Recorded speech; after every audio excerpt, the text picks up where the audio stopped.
안녕하세요. 태양광 파랑박사입니다. 어느덧 12월도 절반이 남지 않았습니다. 올 한 해 동안 근심 걱정 모두 내려놓으시고 희망찬 연말연시 되시길 바라겠습니다. 정부는 RPS 신재생에너지 공급 의무화 고정가격 계약의 가격을 20년간 통제해 태양광 사업자의 추가 수익을 감소시키겠다는 방침인데요. 이 부분 태양광 파랑박사에서 설명드리겠습니다. 2022년 11월 태양광 사업자가 전력 거래를 통해 얻은 수익이 2021년 11월 대비 2.6배 상승한 것으로 나타났습니다. 세계적인 에너지 위기에 따른 S&P 개통한계 가격이 급상승한 영향으로 풀이됩니다. 정부는 태양광 사업자가 과도한 수익이 발생하고 있다고 보고 장기계약 전력 판매 방법인 RPS 신재생에너지 공급 의무화 고정가격 계약의 가격을 20년간 통제해 태양광 사업자의 추가 수익을 감소시키겠다는 방침입니다.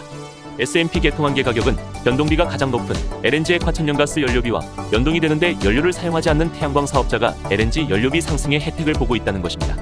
이에 대해 태양광 업계는 RPS 고정가격 계약 가격을 20년 동안 통제한다면 태양광 전력 판매 가격의 물가 상승률을 반영하지 못한다며 반박하고 있습니다. 2022년 12월 13일 전력통계정보 시스템의 전력거래금액 통계에 따르면 2022년 11월 전력시장에서 거래된 태양광 전력거래 금액의 총액수는 1,468억 원으로 2021년 11월 560억 원보다 2.6배 증가하였습니다.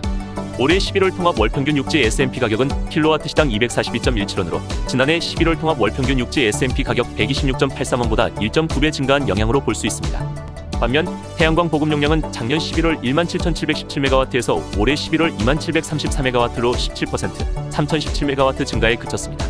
태양광 보급 용량은 크게 증가하지 않았지만 S&P 가격 상승으로 전력거래 금액은 대폭 상승한 것입니다. 2022년 12월 16일 육지 S&P 가격이 282.65원으로 역대 최고치를 기록했습니다.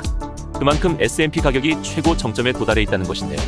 2022년 1월부터 11월 말 기준 태양광 총 전력거래 금액은 1조 5,249억 원으로 2020년 총 5,966억 원보다 3배 가까이 초과하였습니다. 지금까지는 S&P 가격이 RPS 고정가격 계약 가격보다 높으면 S&P 가격으로 전력을 구매하였습니다. 그러나 앞으로는 신규 계약을 체결하는 태양광 사업자부터 S&P 가격이 RPS 고정가격 계약보다 높더라도 RPS 고정가격 계약 가격으로만 전력을 구입하겠다는 의미입니다. 예를 들어 2021년 상반기 RPS 고정가격 계약 평균 낙찰가 기준 킬로와트시당 155.27원으로 체결한 경우 올 11월 육지 S&P 평균 가격 242.17원이면 평균 S&P 가격대로 242.17원으로 전력을 판매할 수 있었습니다. 하지만 이제는 RPS 고정가격 계약 가격으로만 판매할 수 있다는 것입니다. 태양광 사업자의 수익이 올 11월 기준으로 55.9%, 86.9원 감소한다는 의미입니다. 이 같은 개정안은 2022년 12월 16일 국무조정실 규제개혁위원회의 심의를 받았습니다.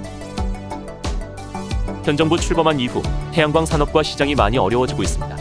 RPS 의무 공급 비율 하향 조정, 원전 중심의 에너지 정책 강화, S&P 전력 도매가 상한제 도입 등의 태양광 시장의 악재로 꼽히는 정책으로 업계 피해가 더욱 심화됐다고 토로하고 있으며 이 같은 불안 심리가 커지면서 재생에너지 태양광 시장을 떠나는 발전 사업자들이 증가하고 있는 것으로 보입니다. 제10차 전력수급 기본 계획안을 시작으로 에너지 환경 변화에 따른 재생에너지 정책 개선 방안, 검찰, 감사원, 금강원을 앞세운 전 정부의 태양광 사업에 대한 비리 수사 및 각종 조치로 태양광 사업이 점점 어려워지고 있는 것입니다. 2022년 11월 3일 산업통상자원부는 제1차 신재생에너지 정책 심의회를 열고 에너지 환경 변화에 따른 재생에너지 정책 개선 방안을 발표했습니다. 이 중 핵심은 태양광 비율을 87%에서 2030년까지 60%로 축소하는 것입니다.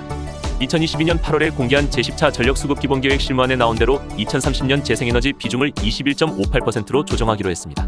작년 12월 전 정부가 국제사회에 밝힌 2030 온실가스 감축 목표상의 30.2%보다 크게 하락을 한 것입니다.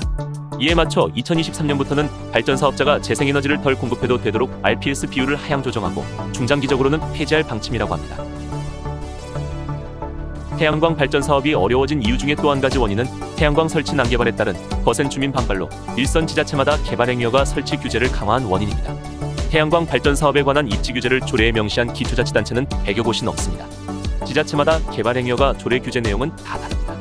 태양광 발전 사업을 준비하는 사업자는 태양광을 설치할 부지에 대한 토지 이용 계획에 따른 지역의 제한 여부나 지자체별 개발행위허가 운영 지침, 도시계획 조례 등을 꼼꼼히 확인하셔야 하며 진입로나 산지농지 전용 토지, 환경영향평가, 문화재 등 수많은 요소가 태양광 발전 사업 진행을 어렵게 하고 있습니다. 태양광 설치할 현장에서는 환경 파괴, 전자파나 소음 피해 등을 주장하는 주민들과의 갈등이 속출하는 민원의 발생으로 태양광 사업이 좌초되거나 원만한 협의가 이루어지지 않아 태양광 설치 착공에 들어가지 못하는 현장들도 있습니다. 수년간 태양광 발전 시설이 급속도로 증가하면서 한국전력의 선로 용량이 한계에 이른 것도 이유입니다. 한전 선로 용량 부족으로 사업이 지연돼 태양광 발전 시설 허가를 자진 반납하는 경우도 생겨나고 있는 것입니다. 이에 태양광 발전 사업자들은 한전이 지자체 허가 과정에서 전력망 연결을 연계해줘야 한다고 주장하고 있습니다.